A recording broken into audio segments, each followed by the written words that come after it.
करीब 2 साल पहले की बात है। एक तांत्रिक साधु थे जो पैरानॉर्मल एक्टिविटी और तांत्रिक विद्या में बहुत माहिर माने जाते थे। उनके साथ उनका एक असिस्टेंट था जिसका नाम सौरभ था। एक दिन सौरभ के पास राजस्थान से एक कॉल आया। फोन पर रोहित नाम का एक आदमी था जो बहुत डरा हुआ लग रहा था। उसने कहा कि उसे महाराज जी से मिलना है। उसके घर में कोई औरत दिखाई देती है और सपनों में भी आती है। सौरभ ने उसे 10-15 दिन बाद मिलने का समय दे दिया। सौरभ ने ये बात साधु को बताई। साधु ने कुछ देर सोचकर मिलने के लिए हाँ कर दी। 15 दिन बाद राजस्थान के एक होटल में उनकी मुलाकात हुई। रोहित ने बताया कि उसने अपनी समस्या को ठीक कराने के लिए 1.5-2 लाख रुपए खर्च कर दिए, लेकिन कोई फायदा नहीं हुआ। जब साधु ने कहा कि इस काम में सिर्फ 500-700 रुपए का सामान लगेगा, तो रोहित को उन पर विश्वास नहीं हुआ और वो वापस अपने घर चला गया। कुछ महीने बाद रोहित ने फिर से सौरभ को फोन किया। इस बार उसकी हालत पहले से भी ज्यादा खराब थी। उसने बताया कि बहुत पूजा पाठ कराने के बाद भी कुछ ठीक नहीं हुआ। इस बार सौरभ ने उसे डांटते हुए कहा कि अगर सच में ठीक होना है तो वो उनके आने का इंतजाम करे। कुछ दिनों बाद साधु और सौरभ रोहित के घर पहुंचे। घर में घुसते ही उन्हें एक अजीब सा भारीपन महसूस हुआ, जैसे वहां कोई अदृश्य शक्ति मौजूद हो। साधु ने रोहित से पूछा कि उसे क्या महसूस होता है। रोहित ने बताया कि जब वो कहीं जाता है तो उसके सामने काला धुआं आ जाता है और वो गिर जाता है। रात को उसे लगता है कि कोई औरत उसके कंधों और गले को पकड़ रही है और उसके साथ सो रही है। साधु ने उससे उसकी शादी के बारे में पूछा। रोहित ने बताया कि उसकी शादी हो चुकी है, लेकिन उसकी पत्नी मायके में रहती है और उसने कहा है कि जब वो ठीक हो जाएगा तभी वो वापस आएगी। इसके बाद रोहित साधु को गांव के एक पुराने कुएं के पास ले गया। जैसे ही साधु वहां पहुंचे, उन्हें बहुत तेज नकारात्मक ऊर्जा महसूस हुई। उन्हें ऐसा आभास हुआ जैसे कोई आत्मा कह रही हो कि वो रोहित को भी मारेगी और उन्हें भी। साधु समझ गए कि मामला बहुत गंभीर है और शायद इसका संबंध पिछले जन्म से है। उन्होंने रोहित से कुछ सामान मंगवाया और पूजा की।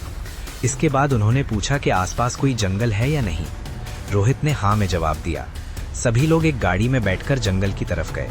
जंगल में एक सुनसान जगह पर एक पेड़ के नीचे गड्ढा खोदा गया और पूजा किया हुआ सामान उसमें गाड़ दिया गया। साधु ने कहा कि कुछ दिनों बाद वे इसे देखने वापस आएंगे। उस दिन के बाद रोहित की हालत धीरे धीरे सुधरने लगी।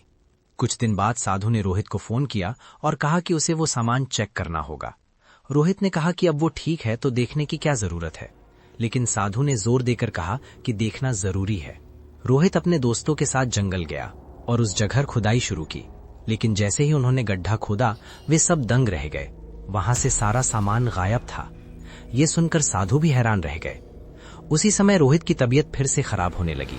साधु ने तुरंत एक बड़े तांत्रिक साधु को फोन किया और पूरी बात बताई। बड़े साधु ने कहा कि मामला खतरनाक है, लेकिन वो उनके साथ चलेंगे।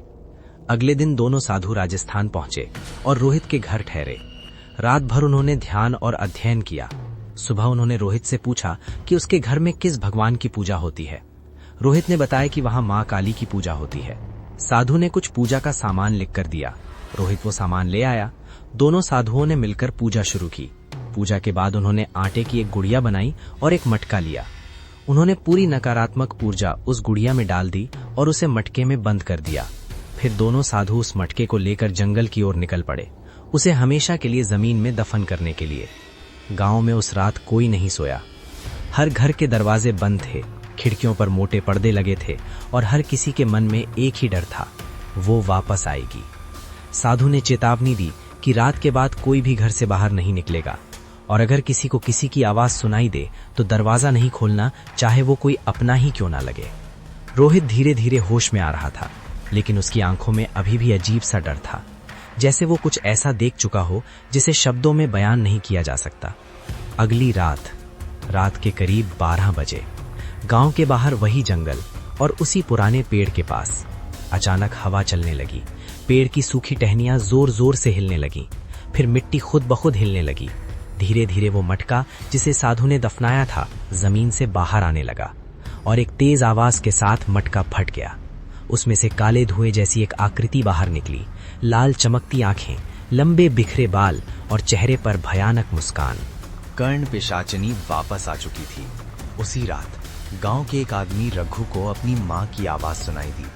उसकी मां कई साल पहले मर चुकी थी, फिर भी आवाज बिल्कुल वैसी ही थी। वो डरते डरते दरवाजे तक गया और धीरे से दरवाजा खोल दिया। बाहर कोई नहीं था। वो घबराकर पीछे मुड़ा। तभी उसे अपनी गर्दन पर ठंडी सांस महसूस हुई और एक धीमी आवाज सुनाई दी, मैं आ गई हूं। अगली सुबह रघु की लाश उसके घर के अंदर मिली। उसकी आंखें खुली हुई थीं, चेहरे पर डर जमे हुआ था और उसकी पीठ पर 3 गहरे पंजों के निशान बने हुए थे। साधु समझ गए कि अब मामला बहुत गंभीर हो चुका है। उन्होंने गांव के बुजुर्गों से पूछा कि क्या पहले कभी किसी औरत के साथ कुछ बुरा हुआ था। काफी देर बाद एक बूढ़े आदमी ने बताया कि कई साल पहले काली नाम की एक औरत थी। लोग उसे तंत्र मंत्र करने वाली समझते थे। डर और अंधविश्वास में आकर गांव वालों ने उसे जिंदा मार दिया और उसकी आत्मा को एक मटके में बंद कर दिया। ये सुनकर साधु समझ गए कि वही कर्ण पिशाचिनी है। उन्होंने ध्यान लगाया और उन्हें सच्चाई दिखाई दी। वो औरत निर्दोष थी। मरते समय उसने श्राप दिया था कि वो वापस आएगी और बदला लेगी। अब गांव पर खतरा मंडरा रहा था। साधु ने सभी गांव वालों को इकट्ठा किया और कहा कि जब तक उस आत्मा को शांति नहीं मिलेगी, वो हर दिन एक एक को मारती रहेगी। उन्हें उसी जगह जाना होगा जहां उसे मारा गया था। तभी भीड़ में खड़ा एक आदमी अचानक हंसने लगा। उसकी हंसी धीरे धीरे डरावनी होती गई। सबकी नजरें उसकी तरफ मुड़ गईं। उसकी आंखें लाल हो चुकी थीं। उसने सिर उठाया और कहा, तुम बहुत देर कर चुके हो साधु। अब इस गांव का हर इंसान मरेगा और अगला नंबर रोहित का है। गांव में खौफ अपने चरम पर था। जिस आदमी के अंदर आत्मा आई थी वो अचानक जमीन पर गिर पड़ा और बेहोश हो गया। साधु समझ गए कि अब समय बहुत कम है।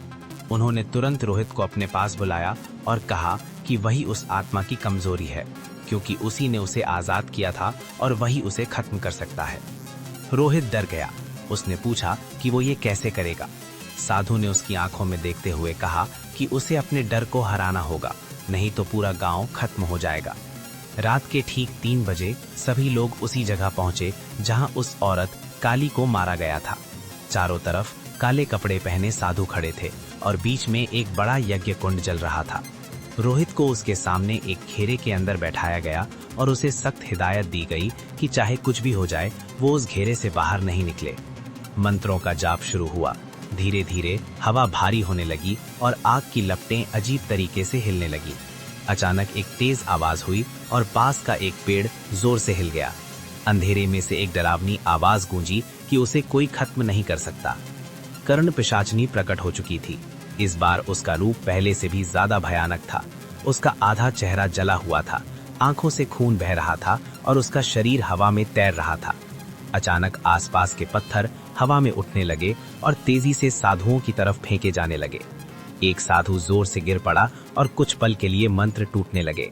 साधु चिल्लाए कि रोहित ध्यान बनाए रखे। तभी कर्ण पिशाचिनी ने अपना रूप बदल दिया।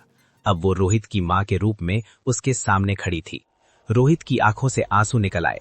वो धीरे धीरे उठने लगा जैसे उसे अपनी मां के पास जाना हो। वो घेरे से बाहर कदम रखने ही वाला था कि उसे साधु की बात याद आ गई कि वो उसे धोखा देगी। रोहित ने अपनी आंखें बंद की और पूरी ताकत से चिल्लाया कि वो उसकी मां नहीं है। उसी पल वो भ्रम टूट गया और आत्मा गुस्से से चीख उठी। साधु ने आखिरी मंत्र शुरू किया। उनकी आवाज और तेज हो गई और यज्ञ की आग भड़क उठी। कर्ण पिशाचिनी तड़पने लगी और हवा में इधर उधर टकराने लगी। वो चिल्ला रही थी कि उसे बदला चाहिए, लेकिन साधु ने कहा कि उसे बदला नहीं, मुक्ति चाहिए। साधु ने पवित्र भस्म उठाकर आग में डाल दी। अचानक एक तेज रोशनी फैली और कर्ण पिशाचिनी उसी रोशनी में कैद हो गई। उस रोशनी के बीच उसका चेहरा बदलने लगा। अब वो उतनी डरावनी नहीं दिख रही थी। उसकी आंखों में आंसू थे। उसने धीमी आवाज में कहा कि वो निर्दोष थी और उसे बिना वजह मार दिया गया था।